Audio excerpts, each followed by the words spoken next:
kaming nagbabalik dito sa PTV special coverage ng SONA 2015. Napakainit na po agad ang ating talakayan sa ilang minuto pa lamang ng ating programa ngayon at ang ating mga panauhin ay talagang hot na po sa kanilang pagbibigay ng kanilang opinyon para sa ating Pangulo sa kanyang huling SONA. Sa kanyang pangungkulan. Ngayon po sa ikalawang segment ng ating programa, pag-usapan natin ang good governance. Dahil mukhang dito naman patungo ito. Ano nga ba ang good governance? Ang good governance po ay ang pagpapalawig ng equity, pagkakaisa, accountability at transparency towards the rule of law o ang pagsunod sa ating mga batas. Lahat po ito ay sabay-sabay na dapat maimplementa sa isang bansang sinasabing ang democratic upang umunlad ng sabay-sabay ang lahat ng miyembro nito. At dahil init na nga rin po ang ating mga resource speakers para sabihin sa ating sambayanan kung ano ang nararanasan ng kanilang mga nabibilangan na grupo bilang ordinaryong tao, bilang indigenous peoples at isang ekonomista. Paano ba natin malalaman kung ang ating Pangulo nga ba ay naging successful sa kanyang good governance program sa kanyang 5 taon ng panunungkulan? Sa aming mga panauhin po, masasabi po ba ninyo na naging successful itong good governance na gustong ipalaganap ng ating Pangulo sa kanyang programa na mga inihahain sa atin sa taon-taon? Ma'am Peachy. Unang-una, I think umpisa pa lang ng kanyang pag-upo, no, ay isinusulong na niya, di ba, yung FOI. The FOI. Freedom of Information Bill. Freedom of Information Bill. At saka, pati anti-dynasty. Yes. Diba? 5 taon na. Asan na tayo? Hanggang ngayon, wala pa rin. Hindi pa rin naipasa. Sir Men, sa palagay ninyo, ano ang mga nagiging balakid? Bakit itong FOI at ang ating anti-dynasty bills ay hindi maipasa-pasa despite yung kanyang strength ng pag-endorso for good governance? Tulad ng binanggit mo, may endorsement sa kanya. So, question na ito kung paano matatranslate yung endorsement na ito para masigurado ang pagpasa sa Congress. Gawin natin halimbawa yung freedom of information sapagkat isa rin ito sa mga issues o reforma na aming inaabante. Sa freedom of information, pangako ito ni Pinoy bago pa man siya naging Pangulo. Nagkaroon ng maraming problema sa halimbawa nung first 3 years, pero mayroon uli siyang isang pahayag, isang public statement na priority niya yung FOI at sinabi niya din ito sa World Bank at iba pang mga major stakeholders. Ang bumabara, dahil sa Senado ay pasado na, bumabara tayo sa lower house. Sa lower house, bigyan din natin ng credit yung mga iba't ibang legislators, kasama na doon yung chair ng Public Information Committee, si Representative Almonte, at yung mga authors tulad ni Representative Deputy Speaker Dina Abad. Bumabara tayo sa House leadership. Umaasa pa rin ako na mapapasa ito sapagkat naroon pa rin yung pahayag ng Presidente na dapat ipasa ito at umaasa rin ako na sa SONA o sa mga susunod pa niyang statements ay magiging assertive siya para ipasa yung freedom of information. Siguro ang kailangan dito ay mapakita niya yung assertiveness na pinakita niya halimbawa sa BBL para mapasa yung freedom of information. Gaano po kahalaga ang mga bills ng sin tax law at higit sa lahat itong anti-dynasty bill towards yung sinasabi nating transparency and accountability? Ma'am Vicky. Well, mahalaga to kasi yun naman ang problem talaga natin sa transparency. Kung wala ka talagang way to get the information na kailangan para mas maintindihan natin saan ba talaga pupunta ang pera, ano ba talaga yung mga deals na the government is entering to. Malalaman natin yung kung meron sanang freedom of information law which will allow us to get those information. Diba? Sa ano naman, sa anti-dynasty, alam naman malaking sakit ng politika ng Pilipinas, palagi na lang pare-parehong pamilya ang nagiging nag-rule, kailangan talagang magkaroon ng mas democratic na selection talaga ng mga politicians natin. So, yung gusto ko lang sabihin din, yung halimbawa, yung isang prioritize ng President, yung Bangsamoro Basic Law, na of course, lahat tayo gusto rin naman natin talaga ang kapayapaan sa Mindanao. Meron lang mga ilang points na yung mga katutubo, nire-raise nila in relation to the law, kasi nga, parang hindi kinoconsider na second-class citizens pa rin yung mga kakatutubo doon sa Bangsamoro claim territory. Kaya ilang gusto sanang changes doon sa law na huwag sanang i-consider na iisang ancestral domain, iisang identity, no? Kasi marami namang identities within the territory itself. That's right. Ngayon naman po, sa aspeto nga nitong transparency, accountability, sa palagay po ba ninyo, magmula ng 2010 hanggang sa kasalukuyan, nagkaroon ba ng improvement ito? Yung accountability ng ating mga kawani sa gobyerno at lalong-lalo na yung mga opisyal sa gobyerno. Sa palagay po ba ninyo magmula noong 2010 na nai-report niya sa atin yung mga nadiskubre niyang katiwalian hanggang sa ngayon, sa palagay po ba ninyo nagkaroon tayo ng mga programang makakapag-address sa issues ng transparency na ito? Kagaya na lamang nga nung 2 years ago, nagkaroon tayo ng Million People March. Sa palagay po ba ninyo, nakatulong ang mga programa ng ating Pangulo upang maisakatuparan lahat ng ito? Ma'am Pichi. Alam mo, mabuti na nangyari yon kasi lumabas, diba? Lumabas. So, I think partly, masasabi natin na oo, pero yung pursuit of yung accountability, namimili pa rin, selective pa rin eh. Kasi hanggang ngayon, mula ng 2 years ago, maraming mga pangalan ang lumabas na nag-abuso ng pork barrel funds, di ba? In fact, hanggang ngayon, sa totoo lang, meron pa ring hidden pork barrel. At ang nagsasabi na ay si kasama na nga ng Pangulo sa kanyang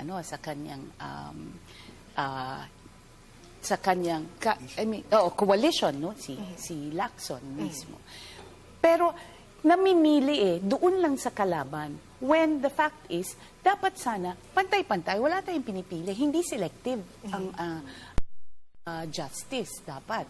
Sir Men, anong masasabi naman ninyo dito patungkol sa paano nga ba sinabi nga ni Ma'am Pichi kanina, no, na hindi naman talaga ang Pangulo.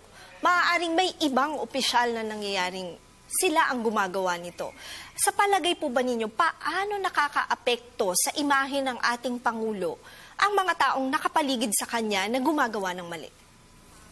Makikita yan sa mga survey results. At sa survey result, SWS or Pulse Asia, pinapahayag na may perception ang mamamayan, and perception is the reality, na may, tulad ng binanggit ni Pichi, mayroong selectiveness. So, yun ang pagtingin ng mga mamamayan. Ngayon, sa survey results din, at saka sa public opinion din, meron namang, ito naman yung plus side, no? Meron tayong mga institusyon ngayon na effectively gumagana. Specifically yung Commission on Audit and Ombudsman. Na yun naman ang ating pangsagot doon sa kung may selectiveness na naggaganap. Napansin naman natin ang Ombudsman at ang Commission on Audit, walang, walang pinipili eh. Makikita yan doon sa resulta ng mga findings ng COA, sang-ayon man tayo, di sang-ayon, ganun din sa Ombudsman. Pwede pang extend natin yan kahit sabihin natin sa BIR, si Commissioner Renares, wala rin pinipili kahit kamag-anak, di ba? So kumbaga dahil dito sa issues tama, no? Dahil sa issues ng transparency na ito, somehow na-address naman din ng ibang ahensya ng gobyerno ang mga puna natin na bakit sila. Ngunit makikita naman natin that there are certain government agencies working double time also para maaresto rin naman ang sinasabi nga natin mga katiwaliang nangyayari pa rin. Dahil dito, transparency, accountability, lahat yan may epekto patungo sa ating ekonomiya. Magtungo tayo dito. Simulan natin ang talakayan naman sa naging pahayag ng ating Pangulo noong kanyang ikatlong State of the Nation address noong 2012. Sinasabi niya, sa bawat sulok ng mundo, nagpapakita ng paghanga ang mga komentarista. Ayon sa Bloomberg Business Week, and I quote, sabi niya, on the Philippines, ang Foreign Policy Magazine, pati sa mga pinuno ng ASEAN 100, nagsasabing maaari daw tayong maging, and I quote ulit, sinabi niya, Asia's next tiger. Sabi ni Ruchir Sharma, pinuno ng Emerging Market Equities and Global Macro ng Morgan Stanley. The Philippines is no longer a joke. At mukha naman pong hindi siya nambola dahil tinatayang $1 bilyong ang ipinasok ng kanyang kumpanya sa atin pong bansa. Ito ay sinabi ni Presidente Aquino III noong 2012 State of the Nation address niya. Ma'am Pichi, ano ang mga masasabi o kailan natin masasabi na umuunlad nga ang ating bansa? Masasabi natin umuunlad ang bansa natin kung nakaabot siya sa bottom of the pyramid. Ang growth na trumpet ng ating gobyerno at ng buong Asia at ng buong mundo naka-uplift ng mga mahihirap. Pero base sa aking mga yung compared mula nung nag-umpisa siya nung 2010 hanggang sa ngayon, yung 9 million number of jobless adults as of first quarter 2015 compared to nung nag-umpisa siya, which is 8 million nung 2010 second quarter. So, tumaas. Hindi pa rin naramdaman, di ba? Kasi marami pa rin walang trabaho. Pagkatapos, yung 11.4 million families who consider themselves poor ngayong first quarter 2015, ayon sa SWS, compared sa 9.4 million families noong nag-umpisa siya. So, hindi pala nakaabot. Hindi pa rin nararamdaman ng mga mahihirap na nakaabot sa kanila ang sinasabing, wow, tiger economy. Pero hindi po ba't meron din tayong tinatawag na conditional cash transfers o pantawid pamilyang Pilipino? Sir Men, sa palagay po ba ninyo, isa itong instrumento upang maramdaman ng mga kababayan nating nasa poverty line ang tulong na inihahatid ng ating Pangulo at ng ating gobyerno? Sa palagay po ba ninyo, anong tulong ang nagagawa nito para sa kanila? Siyempre, para sa mga dating poorest of the poor o yung absolute poor, nakakatulong talaga yung subsidyo na binibigay ng gobyerno. Lalo-lalo na sa mga mahirap, hindi madali makakuha ng trabaho dahil kailangan skilled ka, kailangan educated ka. Kaya yung ganung klase mga subsidyo ay importante. Siguro ang dapat din tingnan, paano pa mapapalawak, hindi lang yung pagpapalawak ng ganung subsidyo, at syempre over time din yung amount na binibigay dyan, kinakain din ng inflation. Kaya importanteng tingnan yung kung paano pa mapapalalim at mapapalawak yung CCT. Pero higit din sa hindi lang ito yung tool. By itself, hindi sapat yan para significantly ma-reduce natin yung kahirapan. Kailangan sabayan pa ito ng iba pang mga instruments or policy interventions para sa binanggit nga ni Pichi, makapag-create ng maraming mga trabaho. Kaya dyan importante, mas systemic na yung approach. Hindi lamang yung micro na nagbibigay tayo ng conditional cash transfer. Ang isang malinaw ngayon, hindi sasapat ang high growth, although importante yung at saka napatunayan din sa mga neighbors natin, yung tinawag ng tiger, it takes a generation to achieve zero poverty reduction. So, kailangan tuloy-tuloy yan. Pero bukod pa doon, napatunayan na rin na ang trickle-down growth ay hindi umuubra. Mismong IMF ang nagsasabi niya. Kaya kailangan din ng iba pang intervention para makaahon ang mahihirap. Lalo na sa pag-create ng mga trabaho at pag-provide ng mga essential services. Tumungo naman din po tayo noong 2011 doon sa dineliver na speech ng Pangulo during the ILO thematic year-end reception sa media recognition ng UN. Sinasabi ng Pangulo, the way towards inclusive growth and development is to ensure that our countrymen are able to overcome barriers that prevent them from taking part in nation-building activities and in taking stock of their lives. That, for example, they have access to employment opportunities that do not discriminate against them because of their ethnic origins. That respect for their rights, both as indigenous peoples and as workers, are not violated, and that we give them adequate venues so that their interests are constantly attended to in policy making. Ma'am Vicky, bilang aktibong nakikipaglaban para sa karapatan ng ating indigenous people, kamusta ang lagay ng ating mga IPs? Well, in terms of yung what the President said, syempre maganda yon na sana ma-provide niya ng employment talaga ang mga poor at saka indigenous peoples. Pero ang lumalabas kasi sa datos ngayon from the communities, unang-una yung not necessarily yung employment, pero yung livelihoods nila in terms of being agriculturists or fisher folks, talagang na-undermine yung dahil sa pasok ng mga malalaking kumpanya na usually pinapaalis din sila sa kanilang community, no? Tapos yung isang usapin dyan, yung discrimination. Ang taas pa rin talaga ng discrimination against indigenous peoples, lalo na sa jobs. Kasi syempre, marami naman sa kanila ang baba ng literacy level dahil hindi naman inaabot ng schools talaga yung kanilang territories. Tapos ngayon, may problema pa in terms of the schools niya being closed. But in terms of policy making, sa palagay po ba ninyo, gaano kalakas ang boses na ating mga IPs? At kung hindi man ganun kalakas, ano sa palagay maaaring makapagbigay sa kanila ng boses upang mapansin ng ating gobyerno? Well, hindi ganun kalakas kasi yung agency na supposed to be tumutulong sa pag-implement ng Indigenous Peoples' Rights Act, mahina rin kasi napakaliit ng budget, palit-palit ang mga heads. In fact, 3 beses pinalitan yung institution which the NCIP is under, from the DAR to the DANR, ngayon under the Office of the President.